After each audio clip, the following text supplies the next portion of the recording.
Bonjour les amis et bienvenue dans cette nouvelle vidéo de Maître Will.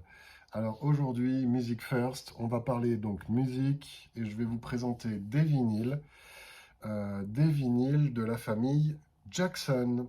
Et on va faire par ordre chronologique pour cette partie 1. On va donc commencer avec Ruby Jackson. Je crois qu'en anglais on prononce Ruby.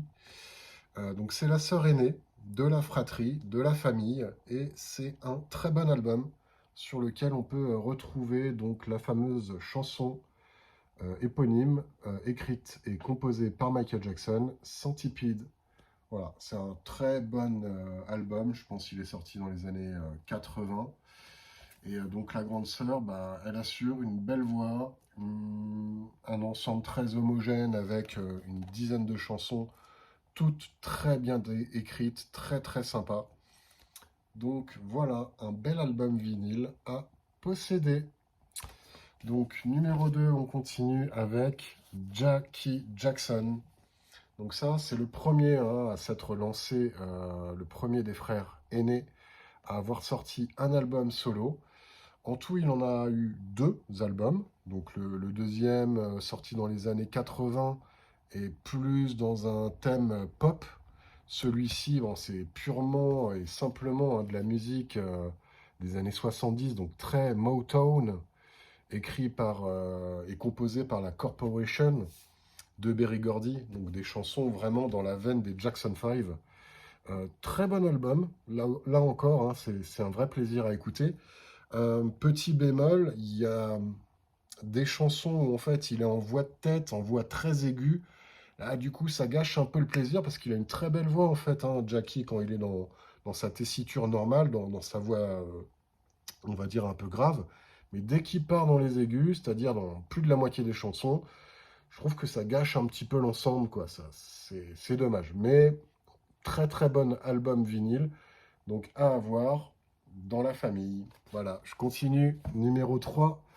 Après la sœur, après Jackie, on a Tito.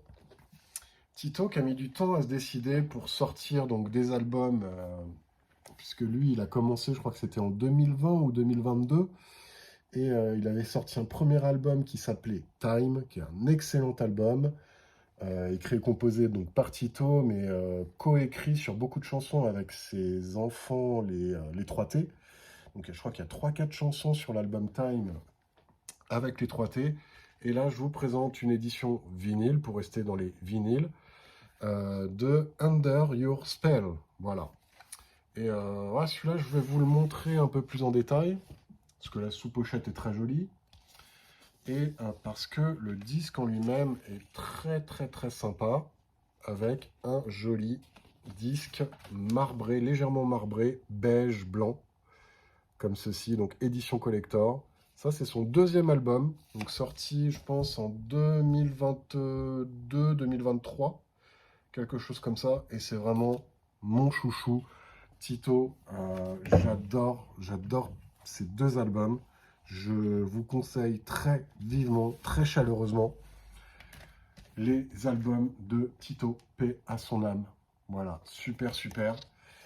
Et donc, on va continuer avec German, par ordre chronologique. Et là, donc, je vous montre l'album Dynamite. C'est le tirage européen. Et là, je vous présente en fait une petite variante parce qu'on a donc deux disques européens. Et les deux disques européens n'ont pas le même sticker. Donc on a un premier sticker en fait qui met en avant et en valeur le duo avec Michael. Et puis on a un deuxième sticker où là, bon, bah, il avait sorti un gros hit, hein, sur cet album. Et donc du coup, le sticker met en avant donc cette chanson qui avait été, je crois, numéro 1 en Europe, hein, au top 50, ou au moins dans le top 10. Donc ça avait fait un gros carton, quoi. Et comme quoi, la première édition, là, met plus en avant le duo pour essayer de vendre l'album. Et puis, c'est pas forcément cette chanson avec Michael qui a été le plus gros top, le plus gros tube, mais plutôt cette chanson-là.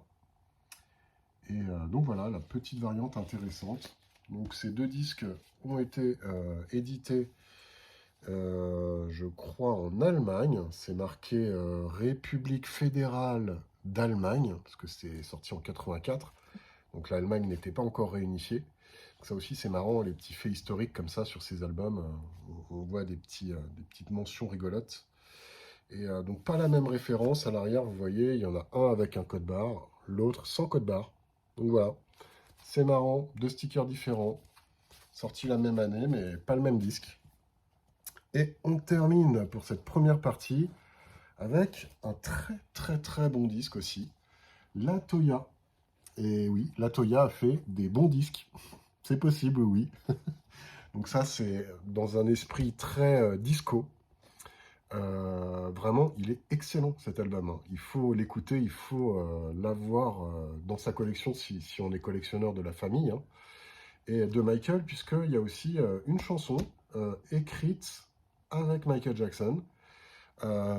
Pour être honnête, c'est très loin d'être la meilleure chanson de l'album. Pour moi, quasiment la totalité des autres chansons sont meilleures. Voilà, carrément quoi.